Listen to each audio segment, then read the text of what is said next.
Nagorno-Karabakh conflict. The 3 decades-old unresolved ethno-territorial conflict between Armenia and Azerbaijan over Nagorno-Karabakh flared up once again on September 27. In terms of its scale and intensity, the current conflict has surpassed all previous clashes, including the 4 Days War of April 2016. Significantly, Turkey's determination to play an active role much beyond the moral support it had so far extended to Azerbaijan has imparted new dimensions to the conflict. The genesis of the conflict is in the flawed creation of an Armenian Christian majority autonomous region, Nagorno-Karabakh, on the territory of a Muslim-majority Azerbaijan. In July 1921, when the South Caucasus was being incorporated into the evolving USSR, Nagorno-Karabakh's repeated petitions to Moscow for its merger with Armenia were turned down. The self-declaration of independence by Nagorno-Karabakh in September 1991 in the backdrop of an imminent collapse of the USSR resulted in a war between Azerbaijan and Nagorno-Karabakh, supported by Armenia. This clash lasted till a ceasefire agreement was reached in 1994, mediated largely by Russia. Since then, the Osmansk group co-chaired by the USA, Russia and France have engaged Azerbaijan and Armenia extensively to resolve the conflict.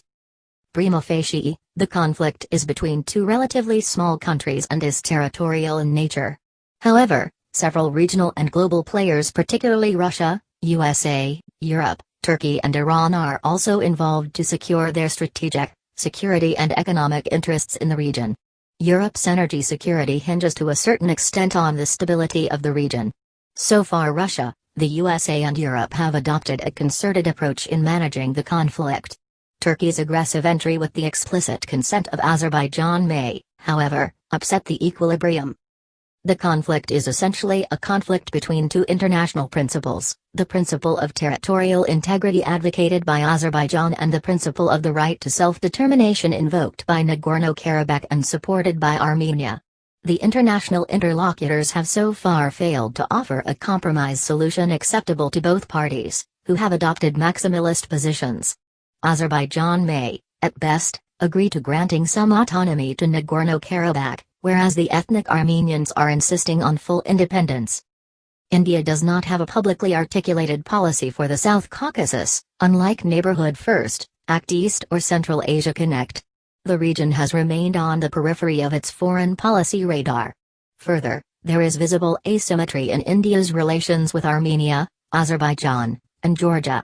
Armenia is the only country in the region with which it has a friendship and cooperation treaty, signed in 1995, which, incidentally, would prohibit India from providing military or any other assistance to Azerbaijan in case Azerbaijan's offensive in Nagorno-Karabakh spills over to the territory of Armenia. India has received 3 heads of states from Armenia, but none from Azerbaijan or Georgia. Armenia extends its unequivocal support to India on Kashmir issue, whereas Azerbaijan not only supports but also promotes Pakistan's narrative on this issue. The levels of India's trade or investment with Armenia are, however, very low. In the case of Azerbaijan, ONGC/OVL have made relatively small investments in an oil field project in Azerbaijan, and GAIL is exploring the possibilities of cooperation in LNG. Azerbaijan falls on the international north-south transport corridor route, connecting India with Russia through Central Asia. It can also connect India with Turkey and beyond through Baku-Tbilisi-Kars passenger and freight rail link. In view of Georgia's foreign policy priority of integration with Euro-Atlantic structures and also in deference to Russia's sensitivities, India has slow-pedaled the development of its relations with Georgia, with whom Russia's relations are at a very low ebb. On the whole, India's stakes in the region can be assessed as more or less peripheral. India has adjusted its position on Nagorno-Karabakh conflict as the situation has evolved over the years. In the initial stages of the conflict in 1993, India had endorsed the concept of respect for territorial integrity. For quite some time now, India's emphasis has been on a peaceful resolution of the conflict through diplomatic negotiations. India has every reason not to support Azerbaijan's territorial integrity, as Azerbaijan has shown scant regard for India's territorial integrity violated by Pakistan in Jammu and Kashmir. At the same time, it is difficult for India to publicly endorse Nagorno-Karabakh's right for self-determination in view of the possible repercussions it can have for India, as its adversaries may misuse it not only by making erroneous connections with Kashmir but also reignite secessionist movement in certain parts of India.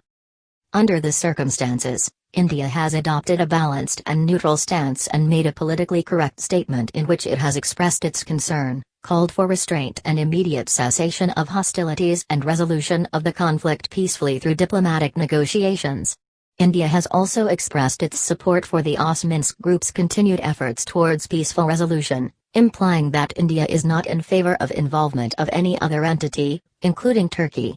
Arguably, India's statement should have also reflected its position on the alleged entry of mercenaries in the conflict.